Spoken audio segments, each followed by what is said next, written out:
So, we now move on to our second problem. So, manometer problems pa rin tayo, no? So, again, let me read the problem statement. A usual manometer of 10 millimeter diameter is to contain mercury, thereby occupying it inside. Now, supposedly, we have 12 milliliters of water that is actually poured onto the right leg. What would be the new heights at both legs? Now, titingnan natin configuration so far. Ang nakalagay pa lamang dito ng substance is in the form of mercury. Now, in the event na let's say example, magpo-pour tayo ng 12 milliliters of water onto the right leg, magkakaroon tayo ng corresponding changes. So, ang tendency ito is magkakaroon tayo ng movement. So, since meron tayong ilalagay na water onto the right leg, ang tendency nito is meron siyang weight. So, yung weight is an example of force. So, kung papasin natin dito, no? So, since itong part na to, meron tayong diameter or meron tayong area, weight all over area or force all over area, meron tayong tinatawag na concept ng pressure. So, in this case, lumalabas, dahil sa pressure na yon, itutulak ngayon yung pinaka-mercury natin from the right side of the leg towards the left side of the leg. So, in the end, ganito yung magiging corresponding configuration niya. So, yung first scenario natin, again, ito pa lamang yung tinutukoy nating mercury. So, second scenario natin dito is, supposedly, meron na tayo nilagay na 12 milliliters of water that was poured onto the right leg of the manometer. So, magkaroon ng movement yung tinutukoy nating manometer. So, ayan. So, lagyan lang natin ng comment yung configuration. So, sabi dito, when liquid is added onto a manometer, the corresponding movement of the liquid at one side is the same on the other side. So, ang point ko lamang dito is actually ganito. Since yung weight nitong pinaka-water natin dito, ang tendency niya is to force a certain amount of mercury from this side to move on to the other side. Kung ano man yung corresponding movement ng mercury natin dito sa side na to, yun din maging resulting corresponding movement doon sa may left side. So, ayan. So, base doon sa sinabi natin, o ginawa natin na solution doon sa problem number 1. So, mag-establish tayo ng pressure region at both ends. So, again, kung titingnan natin, scrutinize natin yung configuration. Since both ends are open, it is subjected to the presence of air. So, basta't meron tayong air, meron tayong tinatawag na atmospheric pressure. So, in this case, lumalabas, both ends are subjected to the same intensity of pressure, which is what we call the atmospheric pressure. So, gawa natin ng solution.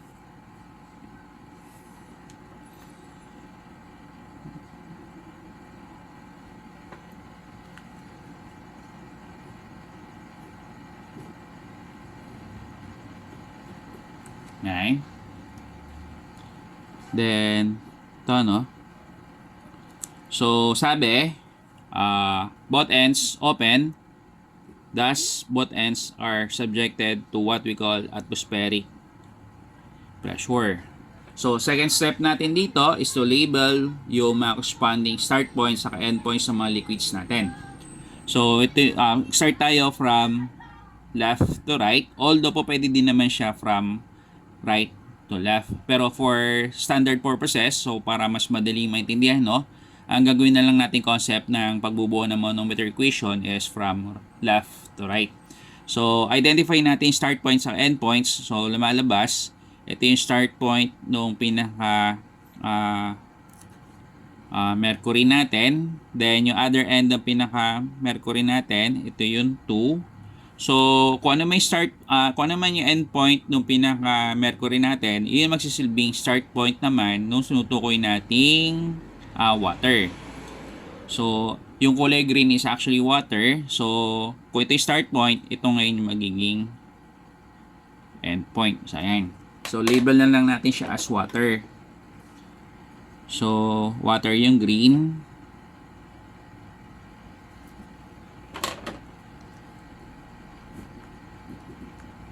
Ayan, water.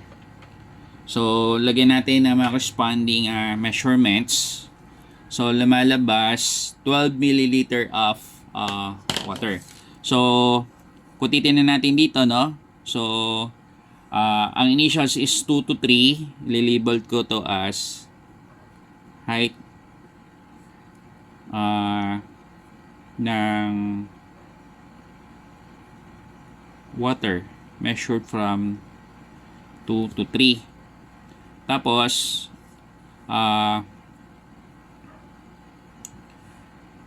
ito, no? So, ito naman, try ko i-label to as X.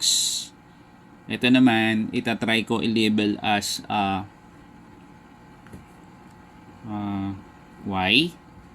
Then, last one,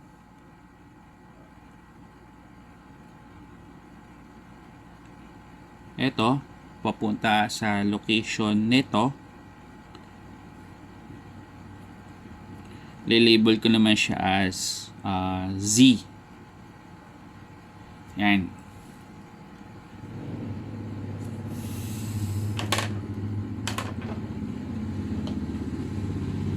So, lagyan natin ng note.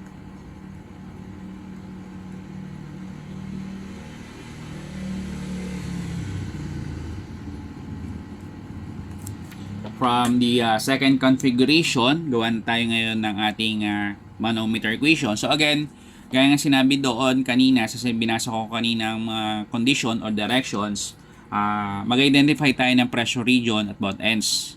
So, naka-identify tayo ng pressure region, atmospheric pressure sa left end, then atmospheric pressure value or condition doon sa may right leg or right end. So, sulat natin P atmospheric, so 1 to 2, 2 to 3, tapos P atmospheric, so equate natin yung dalawa. Then dito sa part na to, portion na to, consider natin yung mga pressure heads o pressure that is actually being given off by the respective liquids. So from 1 to 2, yan. Then from 2 to 3, sulat natin 2 to 3. So again, pagka yung number bumaba, yung placing na number bumaba, lumalabas, ang consider natin sign convention is positive. However, pagka yung succeeding number natin is tumaas, base do sa initial sa previous number, ang consider natin sign convention is negative. So from 1 to 2 bumaba, positive. So from 2 to 3 tumaas, you have negative. So ayan. So kung scrutinize natin yung equation, so both ends subjected to what we call atmospheric pressure. So the same intensity. So again, gaya ng previous problem, pwede nating scratch off or eliminate yung atmospheric pressure value. So in this case, lumalabas pressure taken from 1 to 2 is equivalent to pressure taken from 2 to 3. So, gamitan uli natin ng pressure formula. So, ang pressure formula uli natin gagamitin dito. Liquid pressure formula is you have gamma multiplied by the height, or kung given man specific gravity, gamma ng H2O, tapos yung corresponding height. Ayan. So, ito, once again, yung gagamitin nating formula. Ayan. So, breakdown na natin to, no? So, pressure measured from 1 to 2. Ano ba meron sa 1 to 2? So, from 1 to 2, kulay pink to. So, yung substance natin dito is in the form of what? Mercury. So, sulit lang natin. Mercury to. Mercury yung kulay pink. Yan. As well as ito. Yan, no? So, breakdown natin. So, from 1 to 2, yung kulay pink. So, lilabel natin to as pressure that is given off by the mercury measured from 1 to 2. So, nilalagyan ko lang ng subscript na number para pagdating sa height, hindi tayo malilito. Madali natin basahin yung corresponding number. Is equivalent to from 2 to 3, water down. So, pressure that is being provided or given off by the water measured from 2 to 3. So, in this case, breakdown na natin accordingly ito. So, pressure given off by the mercury. So, hindi given directly yung unit weight ng mercury. However, in the case of mercury, so, lagay natin dito, specific gravity ng mercury, ito yung standard value So, you have 13.6. So, in this case, kung bi-breakdown man natin tong pressure given off by the mercury, measure from 1 to 2. So, specific gravity ng mercury, gamma ng H2O, then height ng mercury, so sulat ko yung number, measure from 1 to 2 is equivalent to. So, hindi na natin kinakailangan dumaan pa do sa specific gravity ng water. Rather, direct na tayo. So, gamma ng water, tapos height ng water measured from 2 to 3. Yan. Now, kung titingnan natin at both sides, meron tayong values ng gamma ng water. So, in this case, pwede nating i-cancel out yung gamma ng water. So, in the end, lumalabas, ang matitira natin sa equation dito is actually ito. So, specific gravity ng mercury, height ng mercury, measure from 1 to 2, is equivalent to height ng water, measure from 2 to 3. Yan. So, kung titingnan natin ngayon, yun nandito, no? So, kung i-assess natin ngayon yung current equation on hand, lumalabas so far, ang value meron lamang tayo dito is you have specific gravity in mercury. However, wala pa tayong value ng height ng mercury, measure from 1 to 2, then height ng water, measure from 2 to 3. So, i-assess natin yung problem. So, sabi dito, nag-pour daw tayo ng 12 milliliter of water. So, ang milliliter is a unit used to denote values of the volume. So, tingnan natin. So, on this case, meron tayong water. So, water is an example of a liquid. So, ang liquid, wala siyang definite volume. However, pagka yung liquid nilalagay natin sa isang container, kung ano man yung shape ng container na yun ang re-resemble na shape ng pinaka-liquid itself. So, with that being said, lumalabas, since given yung volume, at ang shape natin dito is volume ng pinaka-cylinder, at given naman yung pinaka-diameter, so kung given yung diameter, it follows na pwede natin kuhanin yung pinaka-volume. So, in this case, breakdown natin yung volume ng cylinder formula. So, lagyan na lang natin ng data. So,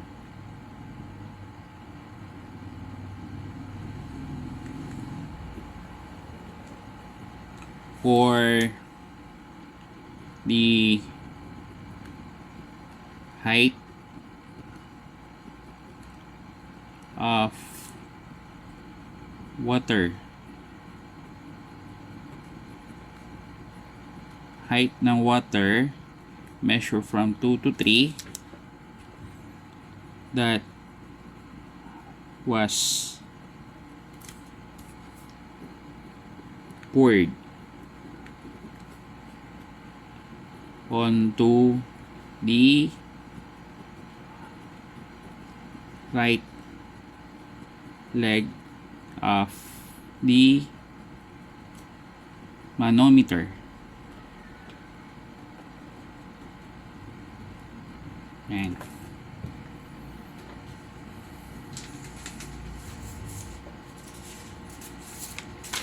So, pagpatuloy lang natin solution natin.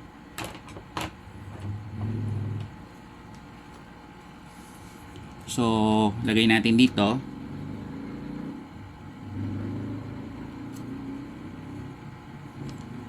So,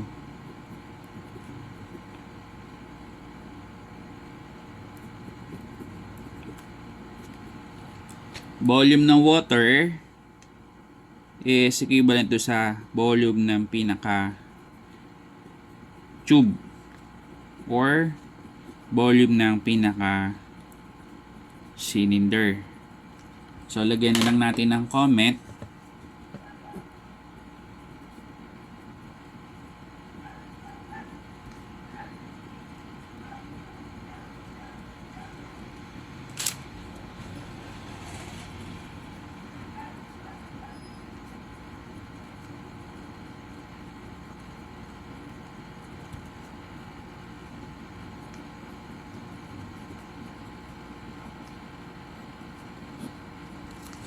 So, basahin ka, no? So, volume ng water is equivalent to sa volume ng tube or yung volume ng cylinder.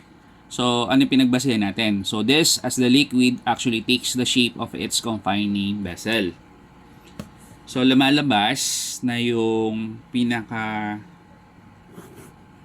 volume ng tube or volume ng cylinder natin is you have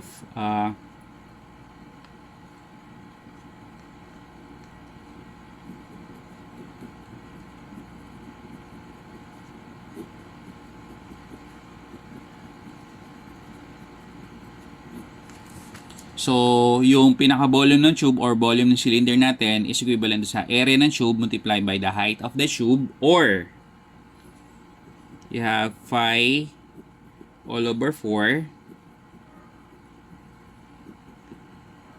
diameter ng tube square multiplied by the height ng tube. So, kung saan yung pinaka-height ng tube natin dito is actually ito yung sinasabi nating height ng water. Measure from 2 to 3. Height ng water measured from 2 to 3. Yan. So, ang volume ng water natin is actually 12 milliliters, no? So, lagayin lang natin dito is volume ng H2O. So, in this case, kuhanin natin yung height ng water. So, height ng water measured from 2 to 3. So, as is lang to. So, ang tatranspose lang natin value is yung phi all over 4, diameter ng tube. Papailalim natin siya dito sa volume ng water. So, once na i-transpose natin properly yung mga corresponding values, so you have volume ng water all over phi all over 4 diameter ng tube square. Ayan. So, compute na natin, no? So, volume ng water natin. So, ang volume ng water natin, base doon sa problem statement, you have 12 milliliters. So, 12 milliliters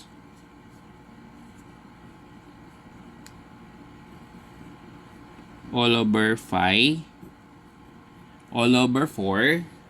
So, ang diameter ng tube natin, kung babasahin natin to, no? So, ang basa dito sa theta na to, so pwede nating basahin itong theta na to as the diameter. So, 10 millimeter diameter. So, you have 10 square millimeter. So, dapat ang maging unit natin dito ng height ng pinaka-water itself should be reflect in terms of the millimeter. However, doon sa current units involved, hindi pa natin maipapakita yung unit na millimeter. So, gamitan natin ng conversion. So, for every 1 liter, you have 1,000 milliliter. Then, another one is for every 1 cubic meter, you have 1,000 liter. Ayan. So, kung titignan natin on hand, milliliter, milliliter. liter, tapos liter. So far, ang unit natin sa taas is cubic meter. Ang unit natin sa baba is square millimeter. So, malapit-lapit na. So, for every 1 meter, you have what? You have 1,000 millimeter. So, para ma-cancel out yung cubic meter dito, distribute natin yung power of 3, power of 3, power of 3. So, cubic meter, square millimeter, cubic millimeter. So, technically, ang matitira natin is a unit of the millimeter. So, ayan. So, kung babasahin natin o i-compute na natin yung value, so you have 12 multiplied by 1 over 1,000 times 1 again over 1,000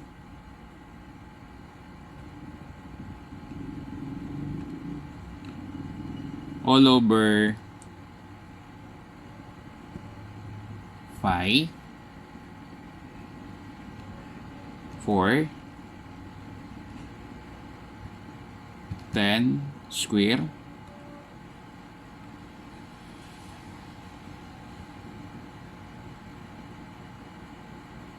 times 1 cube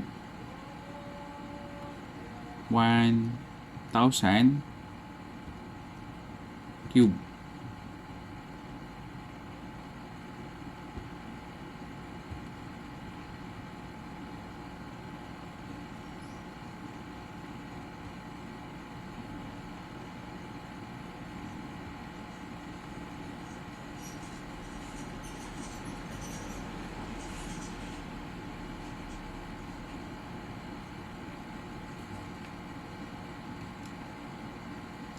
So, natin, no? So, you have here what?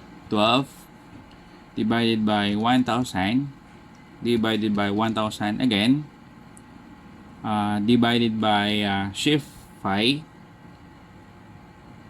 So, si 4, eventually tataas siya, times 4 divided by 10 square. So, 1,000 raised to 3, tataas siya sa numerator, times 1,000 3. So, ang value natin dito is you have 152.789. So,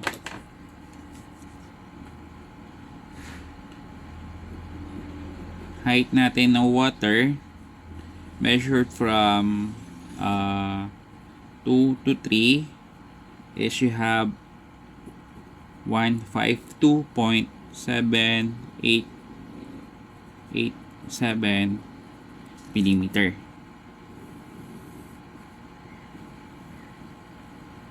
Ayan. So, in this case, kung titignan natin yung previously generated solution, so, lumalabas, since meron tayong height ng water, pwede na natin ngayong computein yung tinutukoy nating height na mercury, measure from 1 to 2. So, in this case, makukuha na natin yung value ng Z. Pero actually, hindi pa yon. Wala pa tayo sa actual requirement natin. So, ang hinanap natin is actually itong Y as well as yung height ng water. So, yung height ng water, na-compute na natin is 152.7887 as plus yung value ng X. So, kinakailangan pa natin computein yung value ng Y as well as yung value ng X. So, therefore,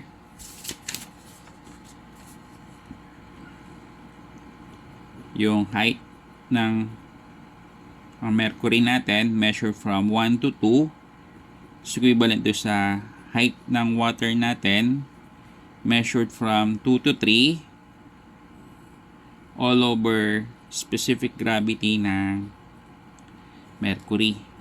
Yan. So, yung height ng water natin, you have 152.788 millimeter all over specific gravity ng mercury. So, specific gravity ng mercury is you have 13.6. So, yung height ng mercury measured from 1 to 2, you have 152.7887 divided by 13.6. So, you have 11.23. So, 11.23. 234. So, 11.234 millimeter. Ayan. So, sa mga magtataka, no, para saan itong first scenario configuration natin. So, in this case, no, we have fully exhausted or nagamit na natin completely yung equations o yung manometer illustration para do sa second scenario. So, in this case, gagamitin naman natin yung manometer solution o manometer configuration o yung mabubuo nating manometer equation para dito sa ating first scenario. So, tingnan natin. So, ganito, no? So, kung titingnan natin yung initial scenario natin, yung dami ng pinaka mercury natin that was actually put inside dito sa ating manometer is the same as yung quantity ng mercury natin dito sa ating second scenario. So, ang difference lamang ng dalawa is magkaiba ng itsura. Yung placing ng mercury natin dito sa first scenario compared to sa second scenario. Pero in the end, yung total length ng pinaka-mercury natin dito sa ating first scenario nung wala pang water is the same as yung total length na mercury natin dito sa ating second scenario when there was 12 milliliters of water that was eventually poured onto the right leg of the manometer. So in this case, lagyan na lang natin ng statement.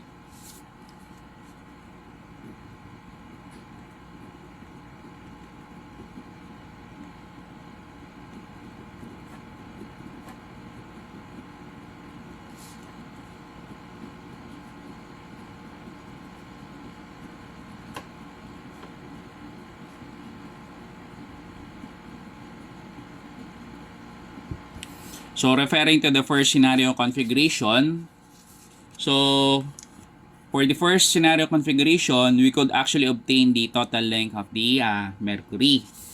So, compute natin.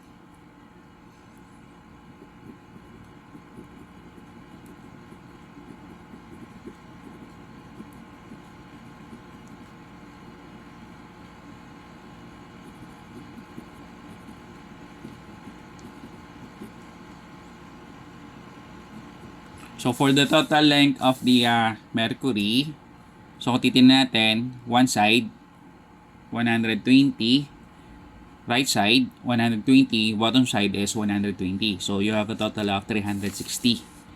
So, 120 millimeters plus 120 millimeters plus 120 millimeters. So, yung total length ng mercury natin is you have 360 millimeters. Ayan. So, again, yung sinabi ko sa inyo kanina, even though merong movement on the part of the mercury, yung total length ng mercury natin dito sa first scenario is the same as yung total length ng mercury natin doon sa pinaka-final scenario or second scenario. So, ang goal na lang natin dito is for us to be able to compute for the value of x as well as y. So, for that to happen, consider natin yung total length na mercury and then consider natin yung pinaka-final position ng pinaka-mercury natin dito sa second scenario. So,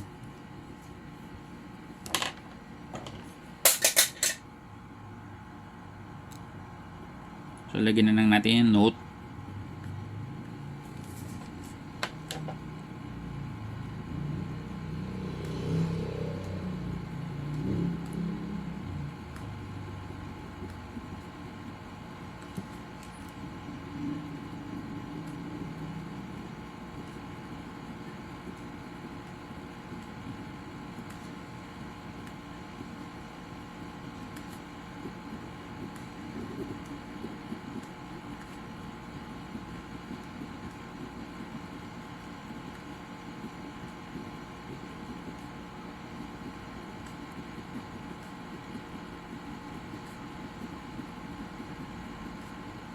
So note, the total length of the mercury in the first and then second scenario are considered to be the same.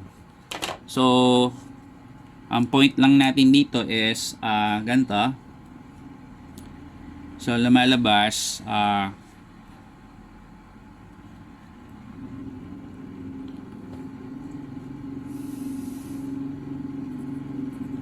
360 millimeters. So, yung 360 millimeters na to, base dito sa configuration, ito siya. Then, itong 360 na to is actually the same din dito. Although, nagbago lang ng positioning yung pinaka-mercury natin dito as a result ng pagkakalagay ng 12 milliliters of water. So, in 360 na to, kung titignan natin, you have Y, then you have plus 120, and then you have X. So, you have Y plus 120 millimeters plus X. Ayan. So, ito, no? So, yung current equation natin stands as this one. So, yung total length ng mercury natin measures 360 millimeter. So, nung nagkaroon tayo ng 12 milliliters of water, nung nilagay natin sa mercury manometer, sa ating manometer, lumalabas, nagkaroon ng movement yung pinaka-mercury natin. Pero still, yung total length niya is the same.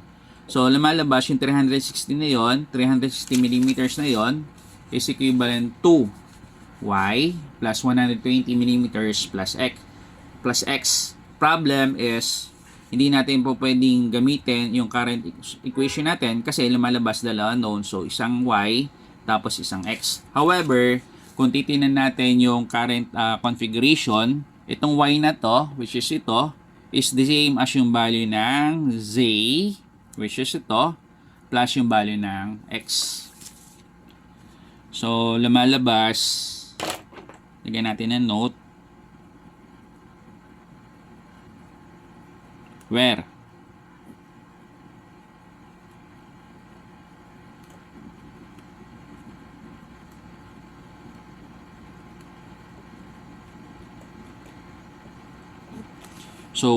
refer to second configuration, yung value daw ng Y, ito, no?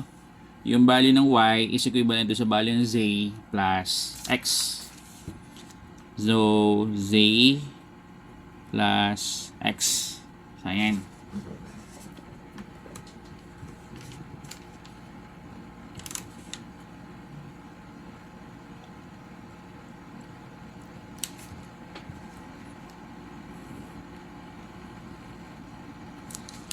So, in this case, ang gagawin naman natin dito is isa-substitute naman natin yung value ng Y natin dito sa ating generated equation previously, no? So, lumalabas, you have what?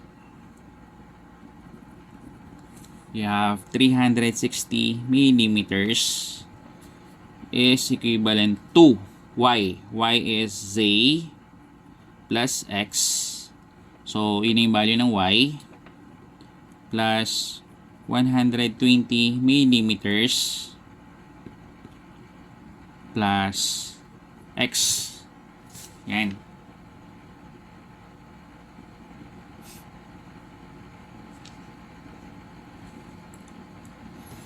So, malabas ngayon, simplify natin. You have Z, X plus X, you have plus 2X plus 120 millimeters. Ayan. So, tuloy lang natin yung discussion natin.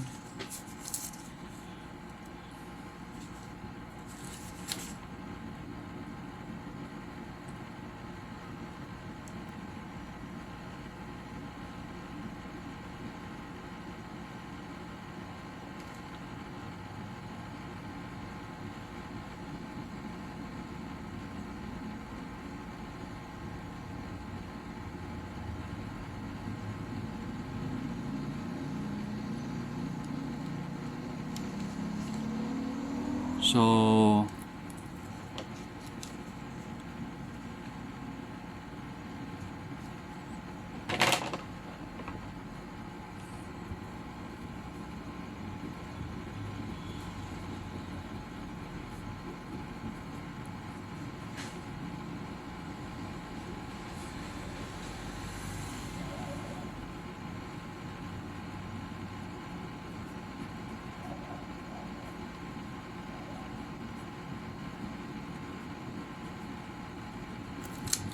ito ano, so refer to the height of the mercury measured from 1 to 2 which is equivalent to 11.234 millimeters. So kung titingnan natin itong ating second scenario, yung tinutukoy ditong height ng mercury measured from 1 to 2, ito yan. So height ng mercury measured from 1 to 2, ang lumalabas na value niya is you have Z. Diba? So Z pala to.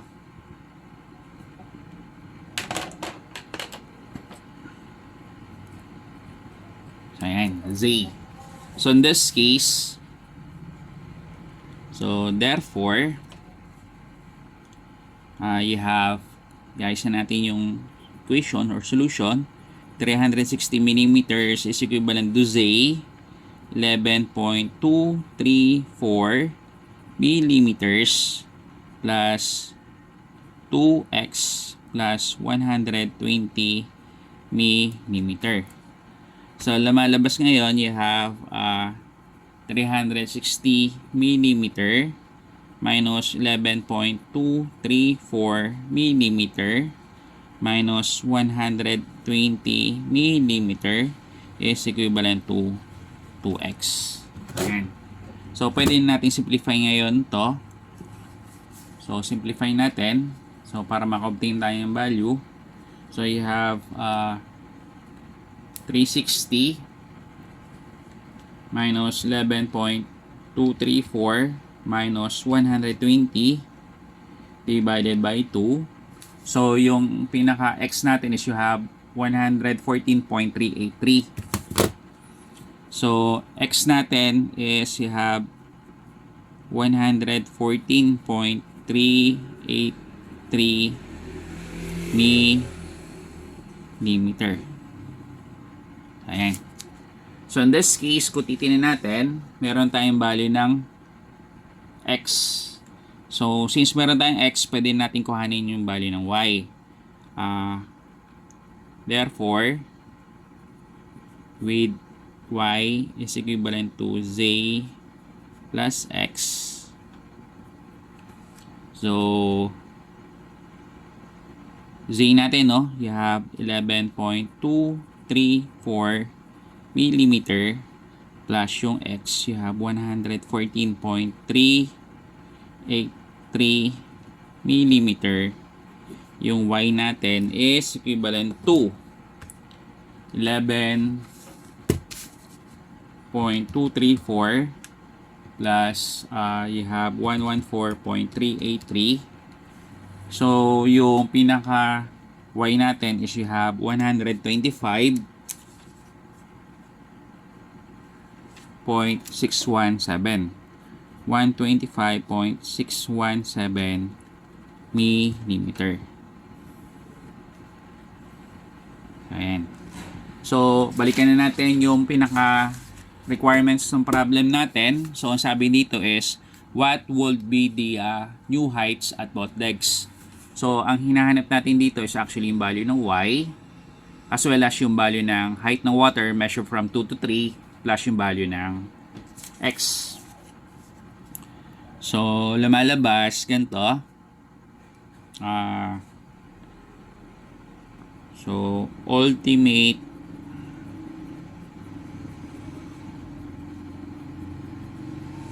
height at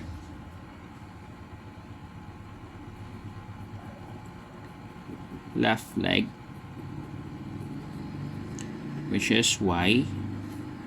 So, ultimate left height at the left leg, you have 125.617 millimeter. So, ito yung isa sa mga sagot natin for the problem requirement. And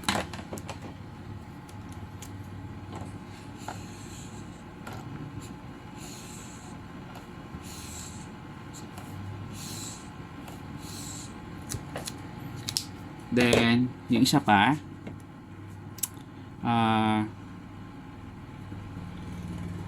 ultimate height at the right leg.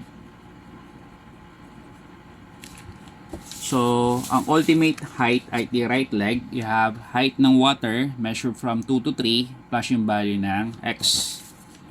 So, you have height ng water measured from 2 to 3 plus yung value ng x. Yan.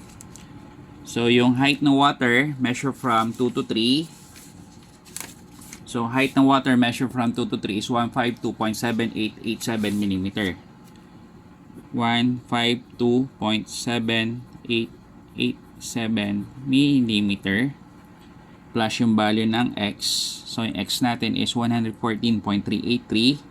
114.383 mm.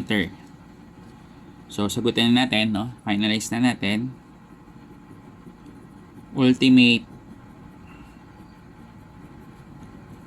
height at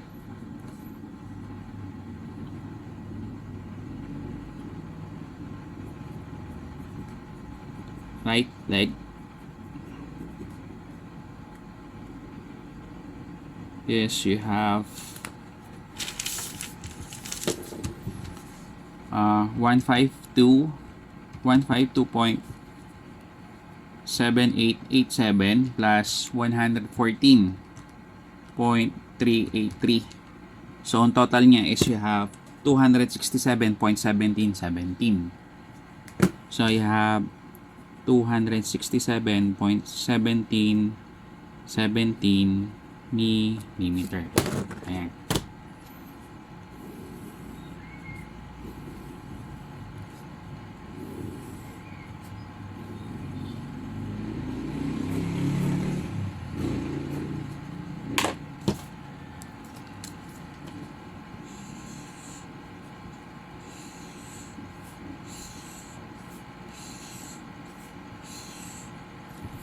So, this concludes our discussion of the solution for problem number 2.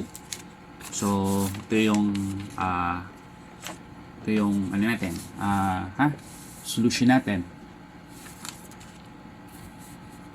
So, again, for your own convenience, scan ko tong pinaka-solution.